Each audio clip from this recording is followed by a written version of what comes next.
नमस्कार साथियों, आप सभी का बहुत-बहुत स्वागत है हमारे इस शानदार क्लास में। आज हम इतिहास के एक बेहद महत्वपूर्ण और रोचक टॉपिक को पढ़ने वाले हैं। भारत भ्रमण के लिए आए चीनी यात्री, क्या आपने कभी सोचा है कि हज़ारों साल पहले जब न इंटरनेट था, न आधुनिक साधन, तब विदेशी यात्री भारत क्यों आते थे? आखिर भारत में ऐसा क्या था जो दुनिया को अपनी ओर आकर्षित करता था? आज की इस क्लास में हम जानेंगे कि कौन-कौन से यात्री भारत आए और वे भारत क्यों आए? फिर भारत क्यों आए और उन्होंने भारत में क्या-क्या देखा और क्या लिखा अपनी पुस्तकों में और उनकी लिखी बातों से हमें प्राचीन भारत के बारे में क्या जानकारी मिलती है। हम विशेष रूप से पढ़ेंगे फाहियान, ह्वेनसांग, त्सिंग जैसे महान यात्रियों के बारे में।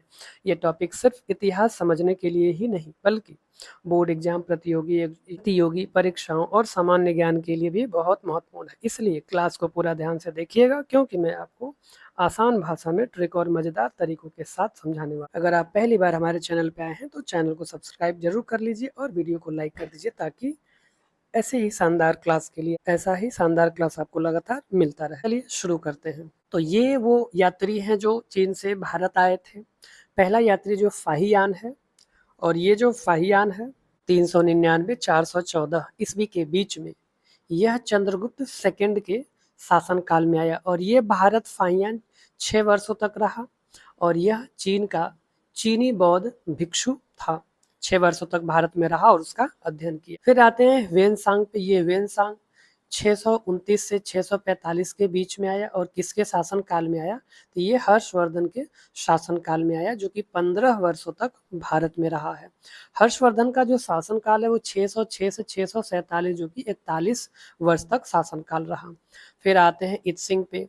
तो इत्सिंग 671 से 695 के बीच में आया और हर्षवर्धन के ही शासन काल में आया है।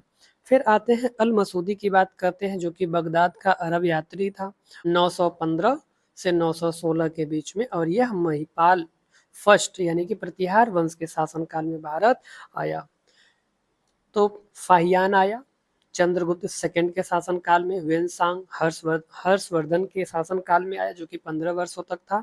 इत्सिंग भी हर्षवर्धन के ही शासनकाल में आया, लेकिन अल मसूदी जो कि महिपाल फर्स्ट प्रतिहार वंश के शासनकाल में भारत आया और यहाँ का बारे में बहुत सारी चीजें लिखा अपने किताबों में।